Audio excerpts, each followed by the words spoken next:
So, good morning or good night, depending on where you are in the world, and welcome to another album review of the Shield Dude on a Couch. I'm your host, Hector, and today we're going to talk about the second album by the band The Halo Effect. So, they're a supergroup which have ex-members of In Flames, and of course, the singer of Dark Tranquility.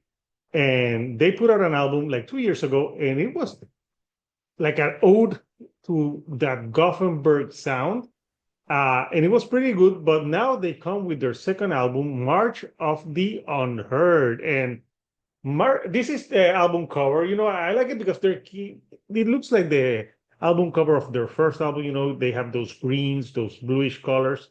And on this one, I think the band took the sound of their first album, which sounded more like a band just having fun with it, no pressure. But on this one, maybe the pressure's a little bit high.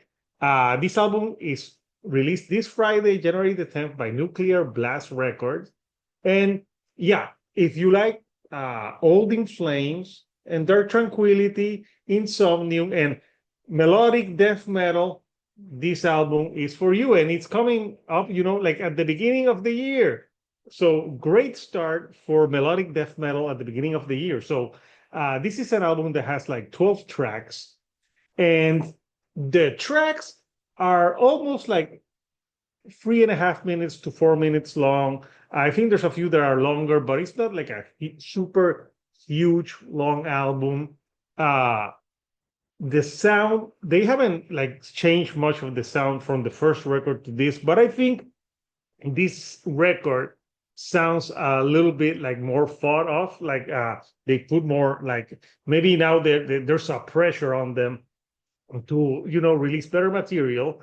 But I gotta tell you, like if you like the bands that I've said, I think you will enjoy this. There's a few singles that they already released before the album came out, which are pretty cool, like Conspire to Deceive, Detonate, and I think the other single was What We Become. I'm not sure. But I can tell you that the record has a great flow to it. I like some of the guitar tone. When you listen to the guitar tone on this record, you really you're like, yes, this really sounds like that classic Gothenburg sound. And the other single was, sorry, it was March of the Unheard. So yeah, they're making this music, and the last album, Shadow Minds, like I said, sounded like more of they were having fun. They didn't know what they were doing. So they said on an interview that what I love about the first album with the Halo Effect was that it was just new, says singer Mikael Stan. Also, from Dark Tranquility, and he said, we didn't know what we wanted to do. It was just for fun, to amuse ourselves and each other. But then you have to do a follow-up to an album that was named Album of the Year here in Sweden by our biggest magazine. And it's like, okay, how do we do that? So yeah, but I think when I listen to this album, I think it sounds like a band I don't think they're taking themselves that seriously, and they're just I think they're having fun with it again, and not putting too much, like, not that they don't put thought into the music that they put out, but they don't let it consume them and like dictate what the music needs to sound like. So yeah, I'm not going to talk about all the tracks, but I'm going to mention a few of the tracks that to me stood out.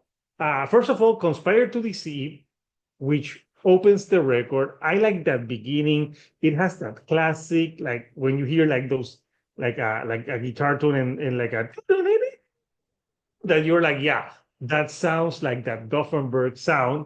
Mikael sounds great. He's the great vocalist, and especially that. I like when he does the clean singing, but I also like when he does more of the like that, not guttural, but like more like screechy sounds, because you can actually understand what he's saying. Then you have catchier tracks like Detonate, Forever Astray, that I think they experiment there with some very hooky choruses. And I think they have some guitar tones that are a little bit more commercial, but without losing the essence of the band. Uh, I think a song like March of the Unheard, I can tell why they used that as a single because it has some great guitars to it, like a great hook. And it's a fast-paced song and it's a short track. It's less than 3 minutes. So it sets out what it came to do. Uh Maybe one of the longest track on the record is A Death That Becomes Us and and Between Directions, which are like they're not even 5 minutes. But again, great like delivery on the guitars, and they have a way of doing like catchy guitars but also maintaining that metal element and that melodic sound that really represents the band. The band closes with they have the Burning Point, which is a very cool track to end, but they end with a song called Coda, which is more like an instrumental track, and you have like some choirs going on.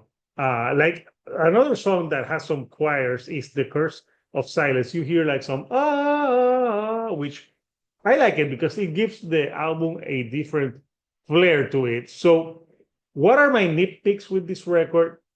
Even though it's pretty cool, sometimes I can't help but think of like it sounds too much like Old in Flames, but with Mikael from Dark Tranquility singing. And yeah, it's a solid follow-up, but I think that for the halo effect to stand out from a lot of melodic death metal, they could do something different for album number 3, maybe incorporate something, even though I think this album has more progressive like elements to the music. And because the first album was very, I'm not saying that it was a easy, like easy music to compose, but I think it was more like too straight to the point. And on this one, they did a little bit different, so it could not be just a copy paste from the first record. But other than those nitpicks, that it sounds a little bit too much like In Flames. Like if you thought that the last year's Dark Tranquility album wasn't that memorable, this one by the Halo Effect, March of the Unheard, is much better. And I like the last In Flames record, but I think this record is just as good as that one. So they claim, they're not competing with In Flames. I haven't interviewed the band, but the Metal Meltdown did interview their guitar player. So I'll post that link so you can watch that interview because they talk about the Halo Effect. So I want to know from you, Couchers, what do you think of the Halo Effect and March of the Unheard? If you like melodic death metal, give this a try. Tell me down below, what are your favorite tracks? Or tell me if like, nah, it just sounds too much like In Flames for my liking. And when I say In Flames, I mean 90s In Flames, people. So until next time, Couchers, this sector, the Shield Dude on the couch, and I'll see you all right here on the couch. Thank you and goodbye.